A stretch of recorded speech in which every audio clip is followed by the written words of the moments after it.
Russell Keith Dardeen and Ruby Elaine Dardeen were described as ordinary, hard-working people, young parents building a stable life. Keith worked as a treatment plant operator, and Elaine worked in retail. They were involved in their church community, known as reliable and family-focused. By late 1987, the Dardeens were preparing for a major change. Elaine was pregnant with their second child, and the family had discussed moving, partly because the region had been rattled by violent crime in the years leading up to the murders, creating a growing sense of unease. Their son, Peter, was just a toddler. On November 18, 1987, Keith didn't show up for work, something out of character enough that people noticed quickly. Calls to the home went unanswered. Concern escalated, and eventually family members and law enforcement went to check the residence. Inside, 3 members of the family were found in the home: Elaine, Peter, and a newborn baby girl, born during the attack. Keith wasn't there. His car? Also missing. At first, investigators started to think that Keith was the one who committed the murders. However, hunters in the area found Keith's body in a field not far from the family's home. He had been shot, and his maleness were cut off. This proposed that the murder was sexually motivated. His missing vehicle was later located, parked conspicuously near a police station in Benton, Illinois. At the crime scene, investigators reported no clear signs of forced entry, and no obvious theft.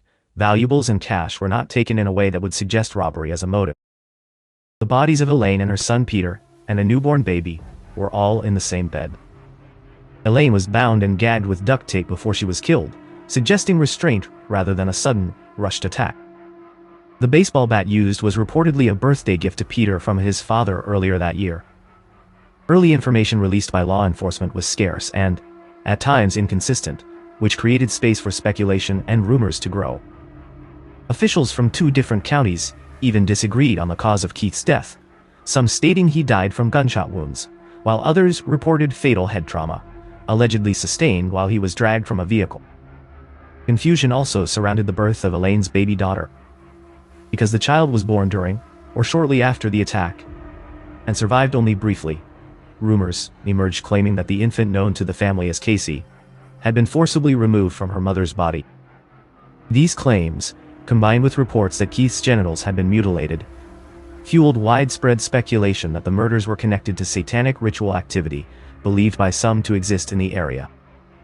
Others theorized that the crime, along with several other unsolved killings nearby, may have been the work of a roaming serial offender operating regionally. As the scope of the crime became clear, local law enforcement agencies requested assistance from the Illinois State Police. What followed was one of the most extensive investigations the region had ever seen. More than 30 detectives were assigned to the case full-time. Over 100 people were interviewed. Every lead was pursued. Early in the investigation, one man was briefly taken into custody, but released after questioning. A co-worker of Keith Dardeen, with whom he was rumored to have had a workplace dispute, was also investigated and ultimately cleared. No evidence connected either man to the murders. Friends, neighbors, and co-workers consistently described the couple as quiet, responsible, and well-liked. There were no known feuds, no obvious enemies, and no signs of dangerous associations. Medical examiners estimated that all 4 members of the Dardeen family died within roughly 1 hour of each other. Elaine and the children had been killed approximately 12 hours before their bodies were discovered, while Keith Dardeen had been dead for 24 to 36 hours when his body was found. That timeline created a major problem for investigators. Keith's body was discovered away from the trailer, raising the possibility that he had been killed at a different location, separate from his family. But confirming that only made it harder to reconstruct the sequence of events. Back at the trailer, the behavior of the killer or killers stood out. Elaine and her children had been carefully placed together in bed. The scene had been cleaned. There was no sign of panic or haste. Whoever committed the murders had taken their time. This suggested that the crime likely occurred at night, when visibility was limited. Although the trailer sat along Route 37, a busy highway, it could also be seen from Interstate 57, nearly 2,000 feet away. Any activity during daylight hours would have risked being noticed. A police specialist in cult activity dismissed the satanic theory, explaining that ritual groups typically leave clear symbolic evidence at crime scenes, such as markings or ceremonial items, which were entirely absent from the Dardeen home. Possible suspects: Angel Maturino Resendiz. He was a serial killer believed to be responsible for up to 23 murders in the United States and Mexico during the 1990s, earning the nickname, the Railroad Killer, because he traveled by hopping freight trains, choosing his victims near the tracks, often beating them to death. Despite certain similarities, investigators in Illinois were unable to establish any evidence directly linking him to the Dardeen murders. Tommy Lynn's cells. Tommy Lynn's cells attacked 2 young girls by slashing their throats. One of them survived and was able to identify her attacker, leading to his arrest. He was later convicted and sentenced to death for that crime, as well as for an earlier murder committed in San Antonio in 1999. While in custody and awaiting trial, he began admitting responsibility for additional killings. In 2010, he alleged that he encountered Keith either at a truck stop near Mount Vernon, or, in another version of the story, at a neighborhood pool hall. According to both accounts, Keith invited him back to the family's home for dinner.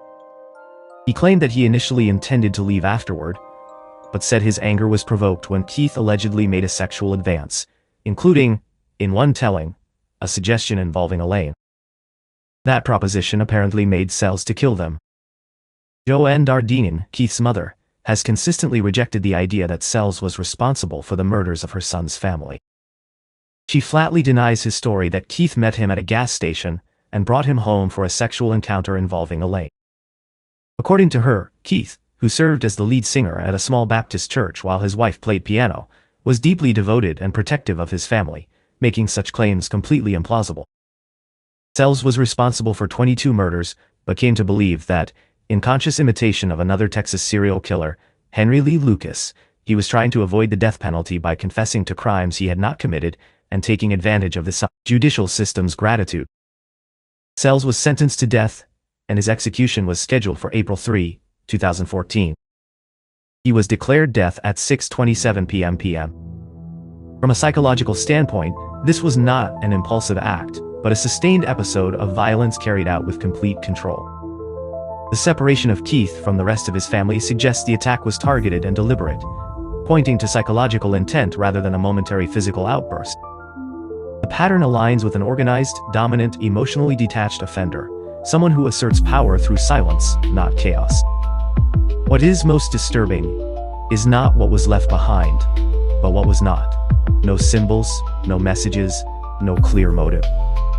To arrange the bodies, clean the scene, and move Keith to another location, the killer had to remain in or around the home for an extended period without being seen, just yards from a busy roadway.